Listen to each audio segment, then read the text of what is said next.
आइए देखते हैं आज का महत्वपूर्ण वास्तु विषय एक्सपर्ट सत्येंद्र गौतम जी के साथ। Hello everyone, welcome to my channel Satyendra Vastu a life changing art. अगर आप वास्तु को साइंटिफिक और वैदिक सिद्धांतों के आधार पर समझना चाहते हैं तो आप हमसे जुड़िए। चैनल को सब्सक्राइब करें जिससे वास्तु से संबंधित महत्वपूर्ण जानकारियां जो मैं समय समय पे वीडियोस के माध्यम से अपलोड करता हूं आप तक जल्दी से जल्दी पहुंचे। आज हम बात करेंगे बाउंड्री गेट या ये कहें मेन गेट के बारे में। घर का जो मेन एंट्रेंस या मुख्य द्वार है और बाउंड्री गेट ये दोनों अलग अलग होते हैं। वास्तु के अनुसार ये दोनों समान रूप से महत्वपूर्ण हैं। इनका वास्तु अनुकूल दिशा में होना बहुत ही ज़रूरी है और इनसे संबंधित जो वास्तु नियम हैं उनका पालन होना घर में ये भी उतना ही महत्वपूर्ण है। घर का जो मुख्य द्वार है वहाँ से हम घर में प्रवेश करते हैं। जो घर की बैठक है, लिविंग या ड्राइंग एरिया में, उसमें हम एंटर करते हैं। और घर का जो बाउंड्री गेट है वहाँ से हम घर की बाउंड्री के अंदर एंटर करते हैं, या ये कहें एक प्लॉट के अंदर हम मेन गेट से ही अंदर जाते हैं। तो ये दोनों गेट अलग अलग हैं। आज हम सिर्फ मेन गेट या बाउंड्री गेट के बारे में बात करेंगे।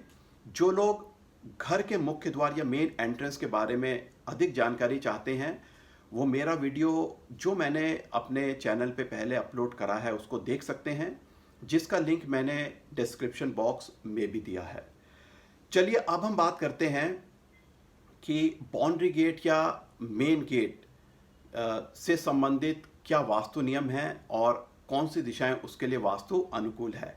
पहले हम उन दिशाओं के बारे में बात करते हैं जहां पे मेन गेट होना वास्तु अनुकूल है।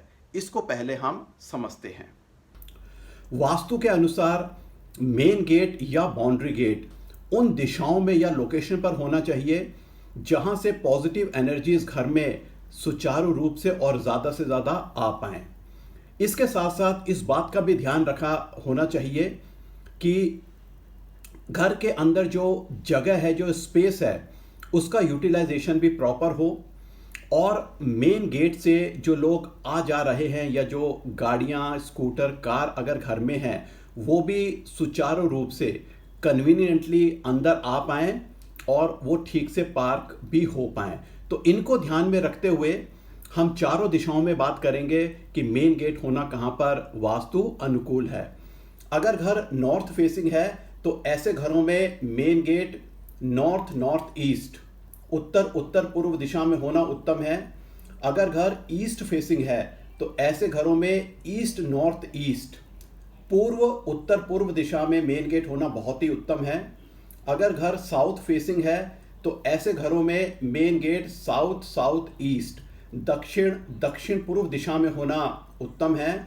और अगर घर वेस्ट फेसिंग है तो ऐसे घरों में main gate west north west, पश्चिम उत्तर पश्चिम दिशा में होना बहुत ही उत्तम है।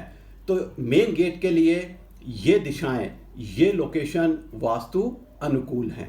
ये जानने के बाद कि मेन गेट के लिए कौन सी दिशाएं वास्तु अनुकूल हैं, अब हम अन्य महत्वपूर्ण वास्तु नियमों के बारे में बात करेंगे। पहला नियम है मेन गेट हमेशा 2 प्लैंक या 2 पन्नों का होना चाहिए और वो हमेशा अंदर की तरफ खुलना चाहिए। ये इसलिए कहा गया है कि जब कोई मेहमान मिलने आता है और 2 प्लैंक का मेन गेट हम दोनों हाथों से खोलेंगे, ये एक रेस्पेक्ट का प्रतीक है। यही सही तरीका है किसी को अपने घर में आओ भगत उसकी करने का। और जब गेट अंदर की तरफ खुलता है तो आप देखिए, अगर कोई मेहमान हमसे मिलने आ रहा है और हम मेन गेट को बाहर की तरफ खोलते हैं तो उसको पीछे हटना पड़ेगा, उसको इनकन्वीनियंस होगी, एक तरह से ये उसके लिए डिसरेस्पेक्ट है। तो 2 प्लैंक का मेन गेट दोनों हाथों से जब हम खोलते हैं तो इसका अर्थ ये है कि हम उसका दिल से स्वागत कर रहे हैं और यही सही तरीका है। और मेन गेट से ही पॉजिटिव एनर्जीज घर में आती हैं और उन एनर्जीज का भी हमें उसी तरह से सम्मान करना जिस तरह से हम एक मेहमान का सम्मान करते हैं। हमें उसको इनवाइट करना है उन एनर्जीज को बहुत ही सम्मान पूर्वक। तो दोनों हाथों से जब हम मेन गेट अंदर की तरफ खोलेंगे तो ये एनर्जीज का फ्लो घर में सुचारू रूप से बना रहेगा। वो पॉजिटिव एनर्जीज जो हमारी खुशहाली के लिए, पीस ऑफ माइंड के लिए, ओवरऑल प्रॉस्पेरिटी के लिए बहुत ही ज़्यादा महत्वपूर्ण है। तो ये एनर्जीज़ का हमें बहुत ही ज़्यादा ध्यान रखना है और 2 प्लैंक का मेन गेट अंदर की तरफ खुलना चाहिए। यही वास्तु अनुकूल है, यही उत्तम है।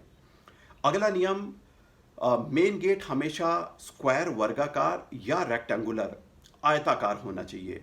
मेन गेट कभी भी गोलाकार, अंडे के शेप का, ओवल, सर्कुलर, इस तरह के डिज़ाइन मेन गेट पे आपको नहीं बनाने हैं। ये वास्तु अनुकूल नहीं है। अगला नियम, जो बाउंड्री गेट है या मेन गेट है और जो घर का मुख्य द्वार या मेन एंट्रेंस है, ये एक सीध में या एक के पीछे एक नहीं होने चाहिए। ये वास्तु अनुकूल नहीं है।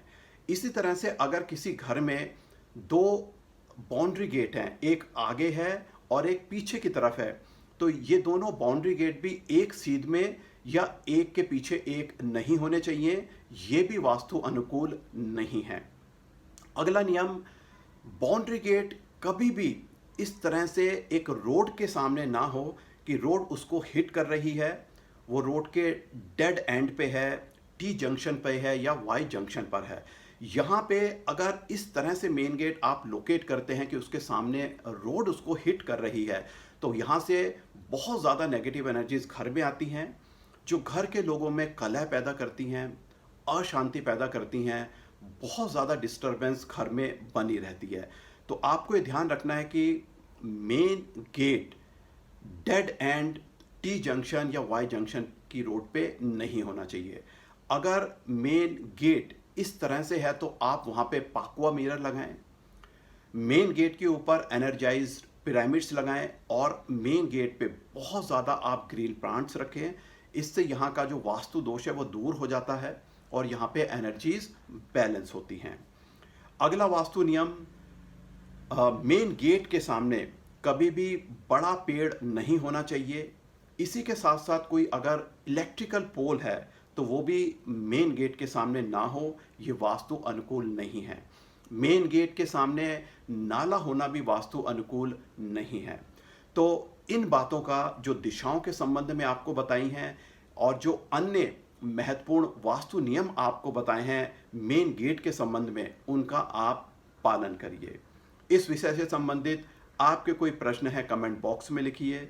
अगले वीडियो में एक नए टॉपिक और इंटरेस्टिंग सब्जेक्ट के साथ आपसे जुड़ूंगा। थैंक यू, धन्यवाद। Worried about the Vastu of your home, office? Get the solution online. While sitting in your home or office cabin, book 15 minutes interactive session to talk to us to get scientific solutions of Vastu problems at nominal fee. Register now 96500 45406. To learn Vastu in the most scientific way, register yourself for 15 days online Vastu course. Our WhatsApp number is 96500 45406.